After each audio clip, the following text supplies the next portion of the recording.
Eu não tenho qualquer conhecimento em psicologia ou comportamento humano, mas eu vou ter que me intrometer um pouquinho aí nesse assunto, até porque nos dias de hoje não vai ter como eu não falar da relação da ansiedade com o uso das redes sociais aqui no meu canal. Até porque é uma coisa que eu tenho vivido e muito. Olha, eu não tô aqui para que achem que eu sou uma coitada só para ter mais visualizações ou que eu tenha que me colocar numa situação de espelho a ser seguido. Não.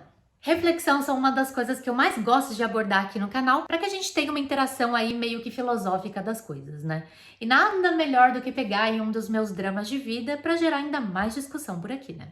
E esse vídeo é sobre os meus dramas em grupos de WhatsApp.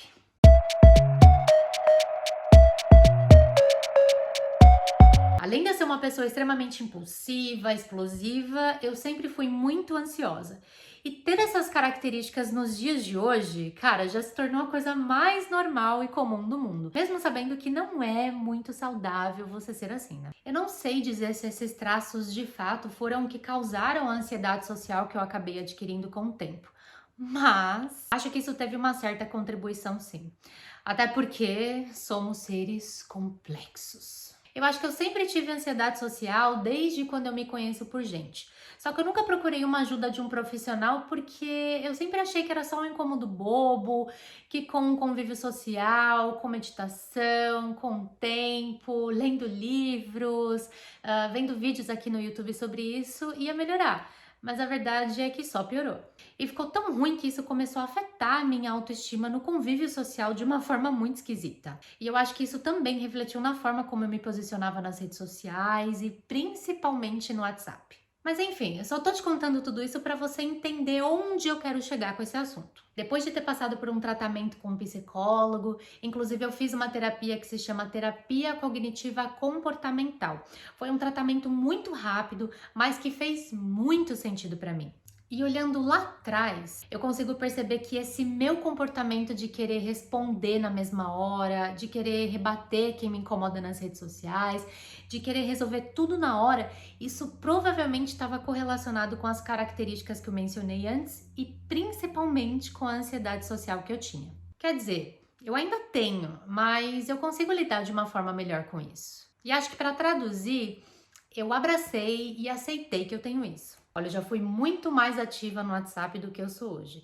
E quase sempre das vezes eu já estava lá respondendo em seguida a mensagem de alguém, de um amigo, e principalmente em grupos. E mesmo quando nem tinha necessidade de responder, eu já estava lá em seguida respondendo também. E uma das coisas que tem me ajudado a não querer ficar abrindo o WhatsApp toda hora foi de desativar as notificações. E cara, só de ter feito isso, eu acho que já foi meio caminho andado. Outra coisa tem sido focar em coisas que eu preciso fazer, como ler livros, buscar conhecimento, me dedicar aqui para o canal, me socializar com as pessoas próximas de mim, assistir alguma coisa interessante na TV. Todas essas coisas são prioridade na minha vida. O resto eu classifico como subprioridade. É aquela coisa que tem uma certa relevância, mas não é prioridade. Ou seja, não é algo que eu preciso fazer na hora ou no dia. E não estar ativa em grupos de WhatsApp é uma subprioridade. Eu vou te dar um exemplo sobre isso, tá?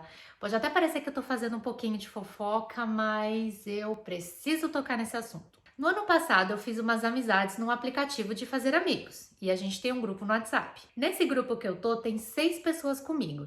E na maioria das vezes tem várias mensagens por dia. Eu tava lá sempre me esforçando para acompanhar tudo, responder todo mundo na mesma hora, ficar a par de tudo. E era nessas horas que eu sentia essas 3 coisas. Eu poderia ter cautela para responder.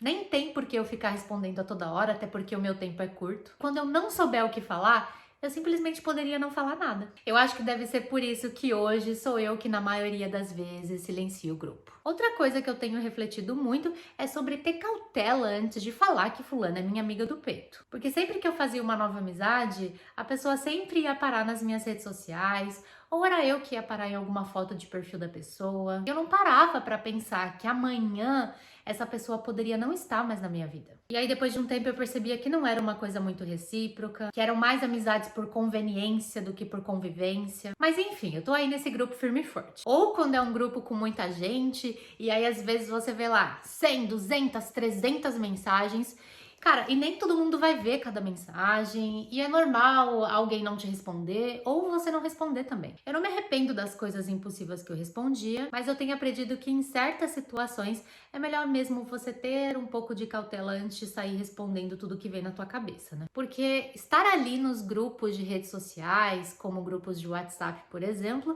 são praticamente vários universos num lugar só, né? E às vezes você quer dizer uma coisa e as pessoas entendem outra completamente diferente e vice-versa. Eu confesso que eu tenho uma certa dificuldade de expressar o que eu quero dizer para as pessoas, que é um tipo de coisa que já não me ajuda muito. E esse meu impulso de querer responder tudo na mesma hora atrapalha ainda mais. Eu acho que atrapalha porque quando você tá querendo falar a todo momento, falar o que você pensa, você não tá dando muito ouvidos aos outros, muito menos a si mesma. Era isso que eu fazia nos grupos de WhatsApp que eu tava e principalmente nesse grupo de amigas que eu tô. Uma vez, uma delas até me mandou uma mensagem perguntando se tava tudo bem comigo, depois de eu ter ficado aí uns dias sem responder no grupo. Eu achei aquilo um pouco estranho. É claro que nem todo mundo é viciado em rede social, mas eu penso que quando as pessoas se tornam muito ativas e elas se deparam com alguém que tem um comportamento completamente diferente, isso pode parecer estranho para elas. Uns dias aí atrás, uma delas ficou apenas um dia sem responder.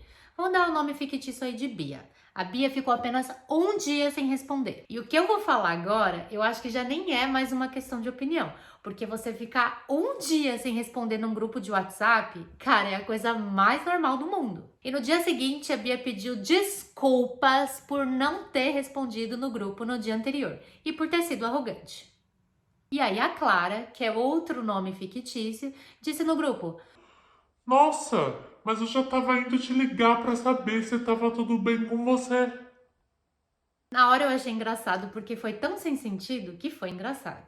Mas depois desse episódio eu comecei a refletir sobre isso. Eu acho que muito provavelmente a gente está chegando num pico tão alto do uso exacerbado das redes sociais que você postar a todo momento, responder, interagir a todo momento nas redes sociais se tornou o aceitável. E não estar ali está se tornando uma coisa normal, incomum, sua vida deve estar chata, ou você não deve estar muito bem por não estar ali, ou por não responder. Então, se for assim, quem não deve estar bem sou eu, né? E na minha opinião, estar bem é você não se tornar escravo das redes sociais. E de uma forma meio que inconsciente, a gente vai aprendendo que a gente tem que estar ali a todo momento porque isso é o aceitável.